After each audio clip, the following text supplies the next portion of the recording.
আসসালামু আলাইকুম। ট্যাগ কোশ্চেনের দ্বিতীয় পর্বে আপনাদের সবাইকে স্বাগত। ট্যাগ কোশ্চেনের প্রথম পর্বে আমরা শিখেছি ট্যাগ সম্পর্কিত সকল নিয়মকানুন অর্থাৎ রুলসগুলো, কিভাবে ট্যাগ কোশ্চেন করতে হয়, ট্যাগ কোশ্চেনের ক্ষেত্রে কোন কোন বিষয়গুলো আপনাকে অবশ্যই জানতে হবে, সেই বিষয়গুলো আমরা ট্যাগ কোশ্চেনের প্রথম পর্বে শিখেছি। তাই আপনারা যারা প্রথম পর্বটি দেখেননি বা মিস করেছেন তাদেরকে অবশ্যই প্রথম পর্বটি দেখতে হবে।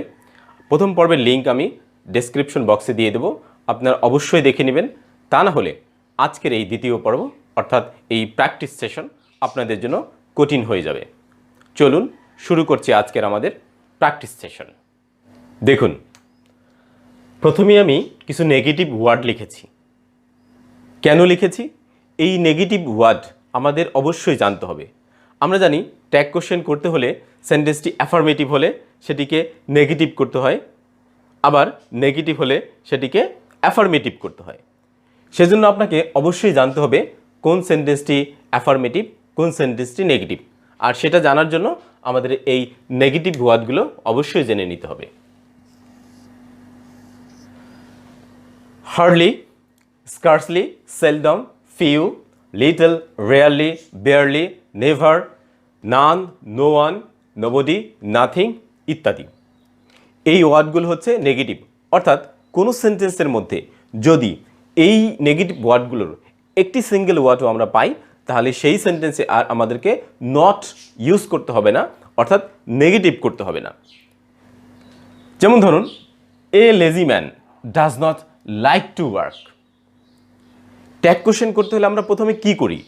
আমরা প্রথমত সবার আগে দেখি এই সেন্টেন্সের মধ্যে কোনো অক্সিলারি ভার্ব আছে কিনা।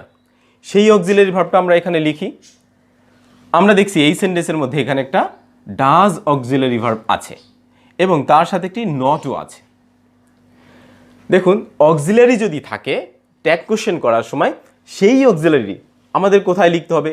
গত ক্লাসে আমরা শিখেছি অক্সিলারি থাকলে সেই অক্সিলারিটা আমরা এই যে আমাদের গ্যাপ, ফাঁকা জায়গা, সেই ফাঁকা জায়গার মধ্যে লিখতে হবে। ডাজ আছে অক্সিলারি, তাই আমরা ডাজ লিখলাম। এরপরে আমাদের দেখতে হবে এই সেন্টেন্সটার মধ্যে কোনো নেগেটিভ ওয়ার্ড আছে কিনা, নো আছে কিনা, না অর্থ প্রকাশ করে এমন কোনো ওয়ার্ড আছে কিনা। হ্যাঁ, আমরা কিন্তু এখানে একটি নেগেটিভ ওয়ার্ড অর্থাৎ নট পাই। যেহেতু নট আছে তাই আমরা এই নটটা এই অক্সিলারির সাথে লিখব না। এরপরে আমাদের কি করতে হবে? এরপরে আমরা জানি এই যে যেখানে সাবজেক্ট আছে এই সাবজেক্টের যে প্রোনাউন হয় সেটি আমাদের এই অক্সিলারির পাশে স্মল লেটার দিয়ে লিখতে হবে।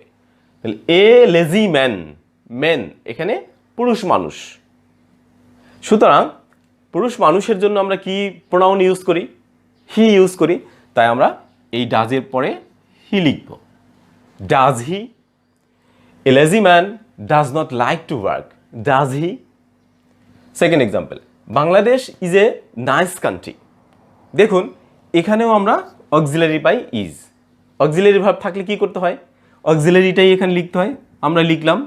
দেন আমাদের কি করতে হবে? এই সেন্টেন্সে নট, নো বা এই নেগেটিভ ওয়ার্ড আছে কিনা? নেই। সুতরাং আমাদের যদি না থাকে আমরা বলেছিলাম এর সাথে কন্ট্রাক্টেড নট দিতে হবে, আমরা দিলাম ইজেন্ট। দেন আমাদের এই যে বাংলাদেশ সাবজেক্ট, এই সাবজেক্টের প্রোনাউন কি? বাংলাদেশের পরিবর্তে প্রোনাউন ইট হয়, তাই আমরা এখানে লিখলাম it. Bangladesh is a nice country, isn't it? Everybody can do it. এই সেন্টেন্সের মধ্যে ক্যান আছে, অক্সিলারি ক্যানটা আমরা এখানে লিখলাম। দেন এখানে কোনো নেগেটিভ ওয়ার্ড নেই, তাই আমাদের এর সাথে নট দিতে হবে। ক্যানের সাথে নট দিলে কান্ট হয়, কন্ট্রাক্টেড করে লিখলে can't. Then everybody, everybody, somebody, anybody, nobody, everyone, someone, anyone, no one, none. এইরকম ওয়ান এবং বডিযুক্ত ওয়ার্ডের পরিবর্তে আমরা কি প্রোনাউন লিখি? প্রথম ক্লাসে শিখেছিলাম এইগুলোর পরিবর্তে আমরা দে লিখি। Everybody can do it, can't they? You dare not drive at night. এখানে কি অক্সিলারি আছে? এখানে অক্সিলারি ভার্ব আছে ডেয়ার এবং সাথে একটি নটও আছে। তো অক্সিলারি থাকলে আমরা এখানে লিখে ফেলি ডেয়ার। দেন যেহেতু এখানে নট আছে তাই এই নটটা আর এখানে আমাদের ইউজ করতে হবে না। তারপরে আমরা কি করব, অক্সিলারি দেওয়া হয়ে গেলে আমরা এখানে থাকা সাবজেক্টের প্রোনাউন লিখব। ইউ নিজেই একটা প্রোনাউন, সেক্ষেত্রে আমাদের প্রোনাউনটাই লিখতে হবে, dare you. Then the brave should be encouraged. এখানে কি অক্সিলারি আছে, এখানে আছে দেখুন শুড, এখানে থাকা মোডাল অক্সিলারি আমরা লিখলাম শুড। দেন আমাদের দেখতে হবে নট আছে কিনা, যদি না থাকে আমাদের এর সাথে নট দিতে হবে, যেহেতু নাই তাই আমরা নট দিলাম শুডেন্ট। দেন দি ব্রেভ, লক্ষ্য করুন দি ব্রেভ, দি হচ্ছে আর্টিকেল আর ব্রেভ হচ্ছে অ্যাজেক্টিভ। মনে রাখতে হবে দি প্লাস অ্যাজেক্টিভ হলে, যেটি আমরা প্রথম ক্লাসে শিখেছিলাম, দি প্লাস অ্যাজেক্টিভ হলে সেটি প্লুরাল হয়ে যায়, অর্থাৎ প্লুরাল নাউনের পরিবর্তে আমাদের এখানে দে লিখতে হবে। The brave should be encouraged, shouldn't they. I am your friend, এখানে আছে অক্সিলারি অ্যাম। এখানে আমরা লক্ষ্য করলে দেখি যে কোনো নট, নো বা এই নেগেটিভ ওয়ার্ড নেই, তাহলে আমাদের কি করতে হবে, তাহলে এই অ্যামের সাথে আমাদের নট লিখতে হবে। এখন অ্যাম নট সেটিকে কন্ট্রাক্টেড করে লিখলে, মানে সংক্ষেপে লিখলে কি হয়, এটি এক্সেপশন। অ্যাম নটকে সংক্ষেপে লিখলে হয় আরেন্ট, তাই আমরা এই অ্যাম নটের পরিবর্তে লিখব আরেন্ট। দেন প্রোনাউন আই আছে, তাই আমাদের এখানে আই লিখতে হলো, I am your friend, aren't I. Reba will sing a song, এখানে মোডাল অক্সিলারি আছে উইল, উইলের সাথে নট দিলে এটিও এক্সেপশন, উইলের সাথে নট ইউজ করলে কি হয়, ওন্ট হয়, WON অ্যাপোস্ট্রফি দিটি ওন্ট। দেন সাবজেক্ট যেটি আছে তার প্রোনাউন ফর্ম, রেবা একটি মেয়ের নাম, মেয়েদের পরিবর্তে কি প্রোনাউন হয়, মেয়েদের পরিবর্তে হয় শি, তাই আমরা এখানে লিখলাম she. Reba will sing a song, won't she. He seldom comes here, এখানে কামস হচ্ছে আমাদের ভার্ব, এবং এত সময় আমরা খেয়াল করেছি সবগুলো আমরা পেয়েছিলাম অক্সিলারি ভার্ব, এখানে কিন্তু কামসটা অক্সিলারি না। এই কামস আবার এখানে কামেন্সড লিখলে হবে না, মূল ভার্বের সাথে নট ইউজ করা যায় না। মূল ভার্ব থাকলে আমরা প্রথম ক্লাসে শিখেছিলাম, মূল ভার্ব থাকলে ডোন্ট, ডাজেন্ট, ডিডেন্ট হয়। যেহেতু মূল ভার্বের সাথে এস বাই এস আছে তাই ডাজেন্ট হবে। এখন যেহেতু এই যে সেলডম, এই সেলডম কিন্তু একটি নেগেটিভ ওয়ার্ড, তাই আমাদের এখানে ডাজের সাথে নট ইউজ করা যাবে না। আমরা তো জানি যে যদি এখানে নেগেটিভ ওয়ার্ড থাকে, এই যে সেলডম নেগেটিভ ওয়ার্ড, এই নেগেটিভ ওয়ার্ডটি এখানে আছে, তাই এই যে এখানে আমরা যে ডাজ লিখব, ভার্বের সাথে এস থাকার জন্য ডাজ, এবং তার সাথে যে নট লেখার কথা ছিল সেই নটটা আমরা লিখতে পারবো না। কেন পারবো না, এই যে সেলডম এখানে আছে, সেলডম একটি নেগেটিভ ওয়ার্ড, নেগেটিভ ওয়ার্ড থাকলে এখানে থাকা অক্সিলারি ভার্বের সাথে আমরা নট ইউজ করতে পারি না, তাই আমরা এখানে শুধুমাত্র ডাজ লিখব। দেন সাবজেক্টের প্রোনাউন, সাবজেক্ট হি, এখানে প্রোনাউনই আছে, তাই আমাদের প্রোনাউন ফর্মটাই লিখতে হবে। He seldom comes here, does he, nothing is certain, এখানে অক্সিলারি আছে ইজ, আমরা অক্সিলারি ইজ লিখলাম। দেন আমাদের দেখতে হবে এই সেন্টেন্সের মধ্যে নট, নো অথবা এই জাতীয় কোনো নেগেটিভ ওয়ার্ড আছে কিনা। আমরা লক্ষ্য করি এই যে নাথিং একটি নেগেটিভ ওয়ার্ড, সেই নাথিং নেগেটিভ ওয়ার্ডটা আমরা এই যে দেখুন এখানে পেয়েছি। তো আমরা বলেছি নেগেটিভ ওয়ার্ড পেলে এখানে যে নটটা ইউজ করতে হয় সেটি এখানে করা যাবে না, তাই আমরা নট ইউজ করব না। নট ইউজ না করে এখন এই যে সাবজেক্ট, সেই সাবজেক্টের এখানে প্রোনাউন লিখতে হবে। দেখুন এখানে THING থিং আছে, যত থিং যুক্ত, যেমন সামথিং, এনিথিং, নাথিং, এইরকম থিং যুক্ত ওয়ার্ডের পরিবর্তে আমরা কি লিখি, প্রোনাউন লিখি ইট। যেহেতু নাথিং আছে তাই আমরা ইট লিখলাম। Nothing is certain, is it? You are right. এখানে অক্সিলারি আছে আর, তাই নিয়ম অনুযায়ী আমরা অক্সিলারিটা লিখলাম। দেন আমাদের এখানে নট, নো বা এই নেগেটিভ ওয়ার্ড যেহেতু নাই, তাই আমাদের এই আর এর সাথে সংক্ষেপে নট লিখতে হবে, আরেন্ট।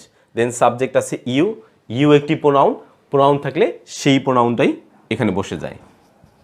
তাহলে কি দাঁড়ালো, you are right, aren't you? Next example, few people are happy. এখানে অক্সিলারি ভার্ব আর আছে, আমরা আর লিখলাম। দেন এখানে নট নেই, নো নেই, কিন্তু একটি নেগেটিভ ওয়ার্ড আছে। সেটি কোনটি? সেটি হচ্ছে ফিউ। ফিউ এর আগে চার্টে আমরা দেখেছি নেগেটিভ ওয়ার্ড। তো নেগেটিভ থাকলে এখানে আমাদের নট ইউজ করতে হয় না। তাই এখন আমরা এই সাবজেক্ট ফিউ পিপল, পিপলের পরিবর্তে কি প্রোনাউন হয়? পিপল অলওয়েজ প্লুরাল, আর প্লুরাল হলে তার পরিবর্তে দে বসে। Few people are happy, are দে?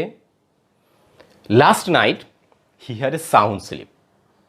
এখানে অক্সিলারি হ্যাড আছে, কিন্তু এই সেন্টেন্সে আমরা হ্যাডটা অক্সিলারি ভার্ব ইউজ করতে পারি, আবার হ্যাডকে মূল ভার্ব সেই হিসেবেও ইউজ করতে পারি। যখন সেন্টেন্সের মধ্যে অন্য কোনো ভার্ব থাকে না, তখন হ্যাভ হ্যাজ থাকলে সেটিকে মূল ভার্বও ধরা যায়, আবার অক্সিলারি ধরা যায়। এক্ষেত্রে আমাদের মূল ভার্ব ধরে করাই বেটার। আমরা যদি এটিকে মূল ভার্ব কল্পনা করি, তাহলে এই মূল ভার্বটি আছে পাস্ট ফর্মে। এখন পাস্ট ফর্মের ভার্ব যদি থাকে এবং সেটি যদি মূল ভার্ব হয়, তার পরিবর্তে আমরা কি লিখি? এর পরিবর্তে আমরা লিখি ডিড। আমরা তাই এখানে লিখলাম ডিড। দেন এখানে কোনো নট বা নেগেটিভ ওয়ার্ড না থাকায় আমরা এই ডিডের সাথে নট ইউজ করলাম, ডিডেন্ট। এখন এই যে এখানে হি আছে সাবজেক্ট প্রোনাউন, সেই প্রোনাউনটাই আমাদের এখানে লিখতে হবে। তাহলে কি দাঁড়ালো? Didn't he. দেখুন, এটিকে যদি আমরা হ্যাড আছে অক্সিলারি ধরি, তাহলে হ্যাডেন্ট হিও হয়। আমরা দুইভাবেই করতে পারি, ডিডেন্ট হি অথবা hadn't he. Next, nobody found me. এই সেন্টেন্সটির মধ্যে এখানে একটি মূল ভার্ব আছে এবং সেটি আছে V2, পাস্ট ফর্মে আছে। পাস্ট ফর্মে থাকলে আমরা কি করি? পাস্ট ফর্মে থাকলে, মূল ভার্ব যদি পাস্ট ফর্মে থাকে, তখন আমরা ডিড লিখি।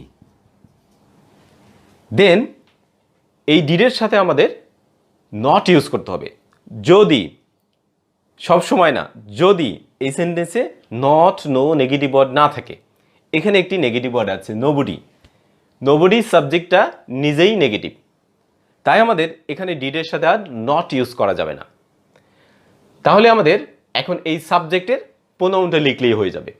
নোবডির পরিবর্তে আমরা একটু আগেও বললাম দে বসে, ডিড দে।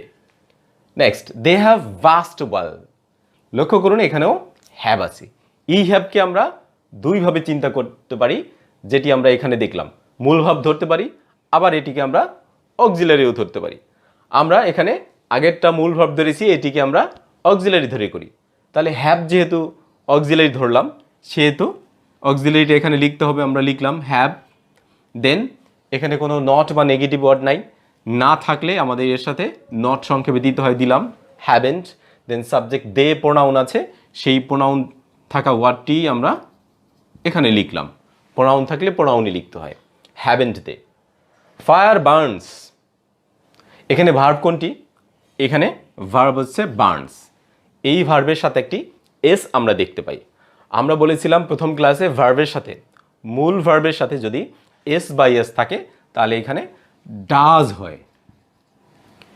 এখন যেহেতু এখানে কোনো নট নেই, তাহলে আমাদের এই ডাজের সাথে একটি নট লিখতে হবে, ডাজেন্ট। দেন ফায়ারের পরিবর্তে কি প্রোনাউন বসে? ফায়ার। এটির পরিবর্তে ইট প্রোনাউন বসে। আমরা গত ক্লাসে কিন্তু এগুলো শিখেছি। She has little idea. এখানে অক্সিলারি হ্যাজ আছে, আমরা হ্যাজ লিখলাম। দেন একটি নেগেটিভ ওয়ার্ডও আছে, সেটি কোনটি? এই যে লিটল, লিটল নেগেটিভ শব্দ, তাই আর আমাদের হ্যাজের সাথে এখন আর নট ইউজ করতে হবে না। ওকে, দেন সাবজেক্ট যেটি থাকে তার প্রোনাউন লিখতে হয়, শি প্রোনাউন, তাই আমাদের শিটা লিখলেই হয়ে গেল has she. She has little idea, has she. World that glitters is not gold. এখানে অক্সিলারি ইজ আছে, তাই আমরা ইজ লিখলাম। World that glitters is not gold.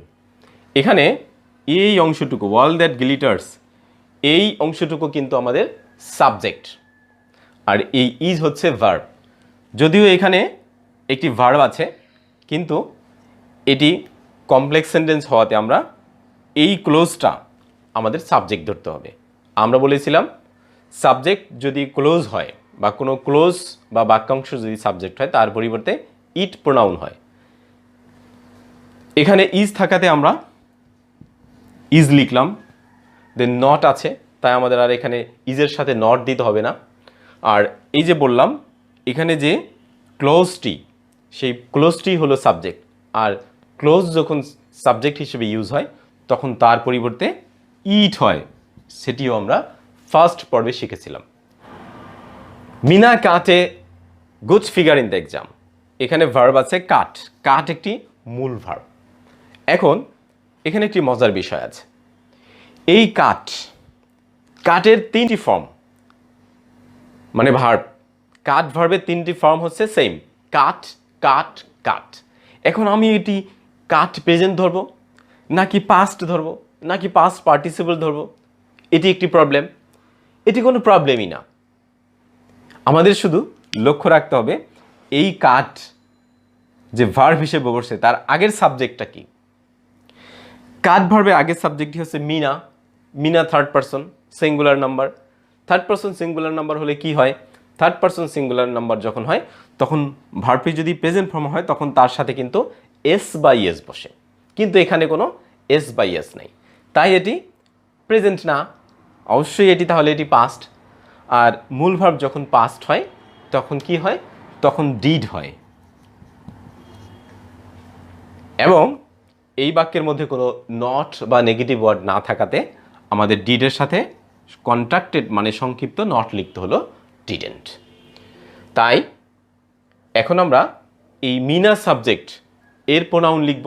Mina মেয়েদের নাম, মেয়েদের পরিবর্তে শি প্রোনাউন হয়, তাই আমরা শি লিখলাম, didn't she. Last example, the mother rose in her.